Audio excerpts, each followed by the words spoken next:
Editorial. Meus 7 dias. Olha, quando a gente vê aqueles espetáculos horrorosos das polícias prendendo um prefeito dali, um prefeito da acolá, levando vereadores para a cadeia, e que a gente olha aqui para o município, vou pedir o prefeito daqui a pouco, e que a gente olha para a gente aqui em Conquista, a gente sente uma alegria muito grande. Claro, o ser humano tem defeitos e acertos, é natural que aconteça isso. Desde a época quando o Pedral chegou muito novo, retornando à Conquista depois da sua formatura em engenharia, concorreu com Gerson Salles, em 58 perdeu, venceu em 62 Jesus Gomes dos Santos, portanto, derrotando a partir dali os coronéis, acabava, portanto, o comando dos coronéis do poder da cidade. E aí, ficou mais de 20 anos no comando da política conquistense, que vinham outros prefeitos, e ele depois foi cassado, mas enfim, nós tivemos Pedral, depois nós tivemos o Orlando Leite, o advogado Orlando Leite, que assumiu no lugar do Pedral quando foi cassado, depois tivemos Fernando Espínola, tivemos Nilton Gonçalves, o jurista Nilton Gonçalves, tivemos Jadiel Matos, depois tivemos Raul Ferraz, Gildásio Cairo, Pedral Sampaio, Hélio Ribeiro, Murilo Mármore, Guilherme Menezes, José Raimundo Fontes. A gente tem a certeza, mesmo no período da ditadura, mesmo no período que a imprensa estava amordaçada e a sociedade não podiam fazer movimentos de reivindicações, mesmo naquela época, os prefeitos que aqui estiveram comandando a cidade de Conquista, não tem nada que desabone nenhum deles. Não tem nada que desabone nenhum deles. A gente teve a sorte de ter homens honrados, sérios, à frente da prefeitura de Conquista, como já disse, com erros e com acertos em tudo que o ser humano faz, que é a nossa dualidade. E ontem, portanto, chegava ao fim, em função de uma coletiva, dos agradecimentos para a imprensa e para a população de Conquista, num período da história de Conquista. Eu falei que Pedral rompeu com os coronéis, que deixavam de comandar, portanto, a prefeitura. Guilherme Menezes, nesse período, rompe com as famílias. Antigamente você dizia, você é filho de quem? Você é de que família, para você ser candidato, para você poder postular um cargo. Acabou-se isso em Conquista. A prova muito grande é que José Raimundo Fontes, da região metropolitana, Valdenor Pereira, o deputado federal Valdenor Pereira, deputado estadual José Raimundo Fontes, federal Valdenor Pereira é de Caculé, deputado estadual Fabrício Falcão é de Feira de Santana, prefeito Guilherme Menezes é de Iguaí. Mesmo assim, acabou-se com essa de família, de quem é que você vai votar, porque você é parente de quem, naquilo, mas todos transformaram-os e viraram em conquistenses grandiosos. E, portanto, chega ao fim ontem, em função dessa coletiva, o prefeito ainda tem hoje e amanhã. Ele tem algumas obras para inaugurar, tem ações para fazer aqui em Conquista, mas em termos dessa coletiva, chegou ao fim ontem, portanto, um período de 20 anos. O prefeito Guilherme Menezes tentou a primeira vez em 92, perdeu as eleições, mas teve, me parece que 14 ou 16 mil votos. 2 anos depois virou deputado estadual pelo PV, um partido pequeno, Partido Verde, e já era, se é pequeno hoje, imagine naquela época. E em 96 venceu as eleições e governou de 97 e foi alternando com o prefeito José Raimundo Fontes o comando de Vitória da Conquista. Então, portanto, chegou o fim ontem. E ontem eu me emocionei muito. Como diz Gal Costa, eu me emocionei muitíssimo. Ontem, um momento todo especial da política de Conquista. E o prefeito, falando da dificuldade que o país passa, principalmente esse ano de 2016, que foi infernal. O Marcel deu aqui uma manchete. 2016 está chegando ao fim, depois de um conturbado e de mudanças que entram para a história. E é verdade. A história vai falar muito sobre 2016. Eu já fiz a comparação até com 1968, o ano e foi publicado o AI-5, no governo aí de Costa e Silva, mesmo ele não querendo, mas teve que editar o AI-5, e que Zoeni Ventura disse que foi o ano que não terminou. Me parece que 2016 ainda faltam 2 dias para terminar, e você tem momentos conturbados. Ontem mesmo acabou tendo um acidente com vítima fatal, hoje e ontem também. Então, essas coisas do ano 2016. E o prefeito fez um balanço, o que ele deixa para o próximo prefeito.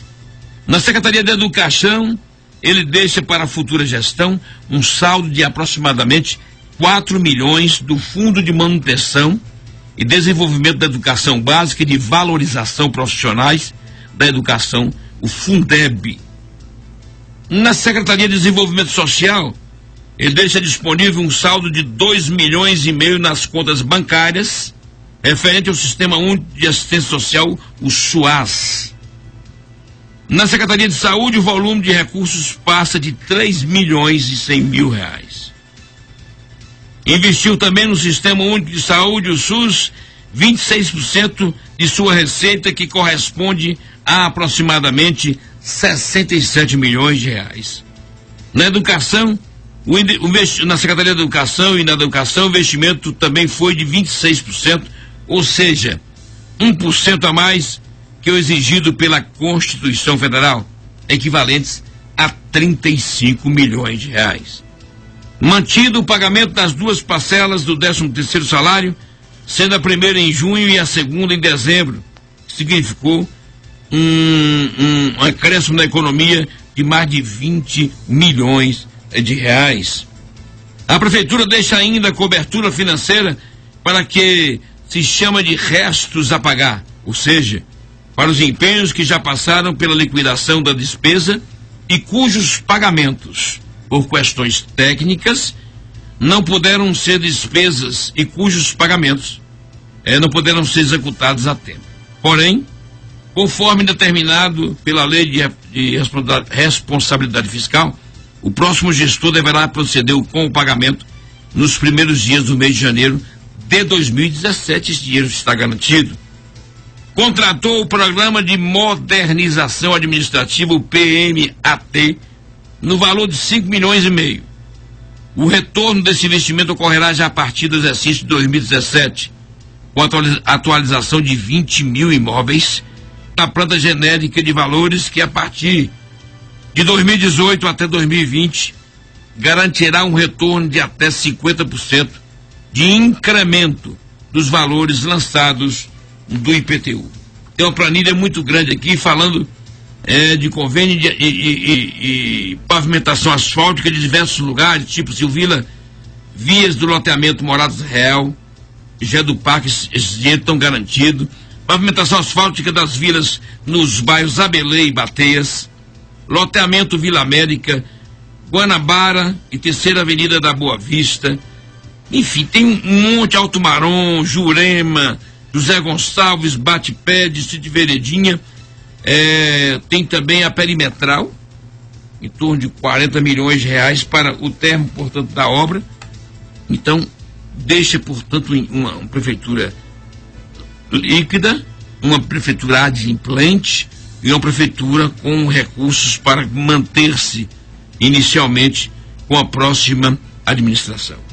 Abre aspas, disse o prefeito Guilherme Menezes. Apesar das dificuldades enfrentadas, principalmente nos últimos tempos, deixamos a prefeitura saneada, afirmou o prefeito. Entregamos a prefeitura no dia 31 com espírito de gratidão pela confiança que a população entregou sobre os nossos ombros. Tem aí, Marcel, a palavra do prefeito municipal Guilherme Menezes na coletiva de ontem. Vamos ouvir. Pegamos uma empresa extremamente em dificuldade financeira, com dívidas trabalhistas, dívidas com servidores, tanto que um ex-prefeito tentou extinguir a EMURC. Quando nós assumimos a EMURC, houve vários projetos para a EMURC, inclusive o de fechamento da EMURC. Mas nós optamos para que a EMURC continuasse trabalhando. Para se ter ideia, só neste ano, a EMURC comprou só de uma empresa a irmã que fornece o cimento asfalto, que é o CAP, e o CM30, só 2 componentes do asfalto, mais de 14 milhões de reais. Sem falar do gás, do óleo diesel, da brita, do pó de pedra, da areia, que são componentes do asfalto. Então é uma empresa que continuou, mesmo com extrema dificuldade, prestando excelente serviço. São mais de 600 vias que foram asfaltadas só de 2009 para cá.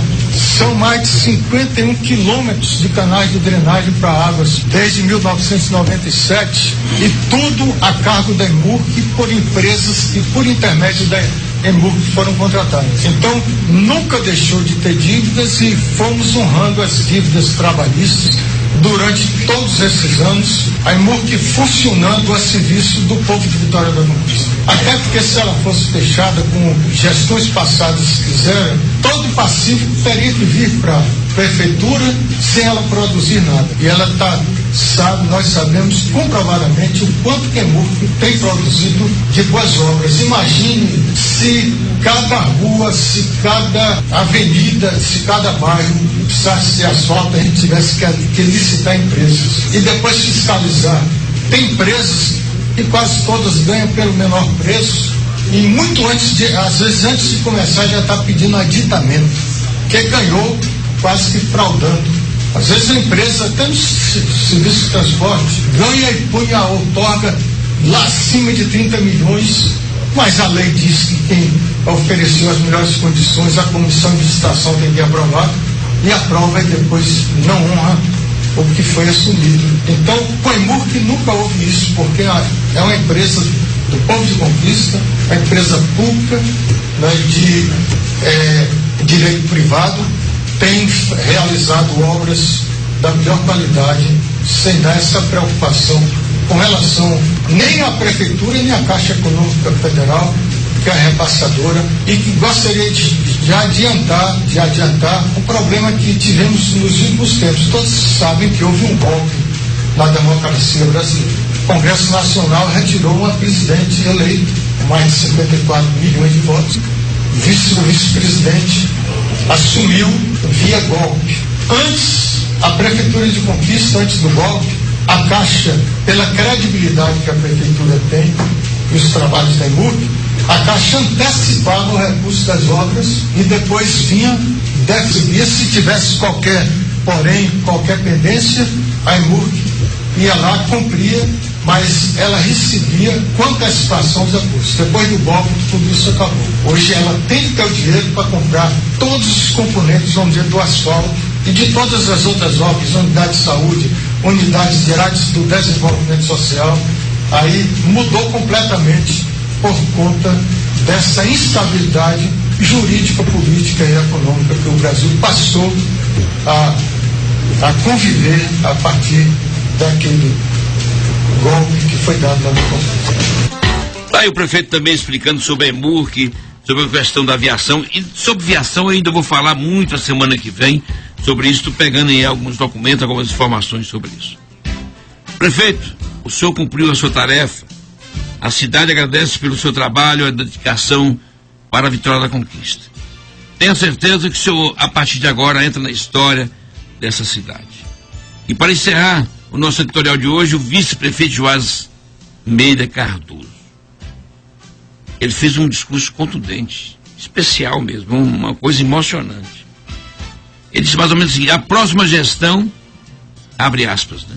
A próxima gestão não vai encontrar uma cidade arrasada, com os muros derrubados, com as portas queimadas a fogo, e com tudo destruído, conforme o prefeito eleito, no caso Wesley Guzmão, se referiu que na sua sala terá o livro de Neemias aberto e os Salmos 91.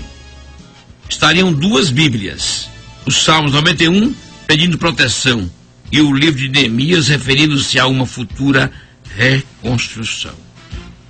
Continua Joás: olha, quem entende de Bíblia, e eu entendo um pouquinho, Neemias fala de uma reconstrução de uma cidade arrasada e queimada a fogo, que era Jerusalém. Conquista não é esta Jerusalém, disse Joás, se referindo à declaração do prefeito eleito Wesley Guzmão Pereira. Continua o vice. O conselho que eu dou ao próximo prefeito é que realmente ele colocasse a palavra de Deus no seu coração. E que ele abrisse uma terceira Bíblia, Coríntios 13, que sem amor nada se fará, complementou. Como é que é? Fala uns versinhos aí desse Coríntios, Marcelo, pra gente entender um pouco do que é o amor. Ainda que eu falasse as línguas dos homens e dos anjos e não tivesse amor, seria como metal que soa ou como sino que tine. E ainda que tivesse o dom da profecia e conhecesse todos os mistérios e toda a ciência, e ainda que tivesse toda a fé de maneira tal que transportasse os montes e não tivesse amor, nada seria. E ainda que distribuísse toda a minha fortuna para sustento dos pobres, e ainda que entregasse o meu corpo para ser queimado, e não tivesse amor, nada disso me aproveitaria. O amor é sofredor, é benigno, o amor não é invejoso, o amor não trata com leviandade, não se ensoberbece. Verdade, ela é muito grande. Inclusive aí a música do Legião Urbana, olha você ver. O amor é bom, não quero mal, não sente inveja. Já que o vice-prefeito Joás deu um conselho ao prefeito eleito Edson Guzmão, também daria um. E vai no pensamento de William Shakespeare, poeta e dramaturgo inglês, que diz o seguinte: guardar ressentimentos é como tomar veneno e esperar que a outra pessoa morra. Ninguém constrói destruindo. Pronto, falei. Tá falado. Deus 7 dias. Falado.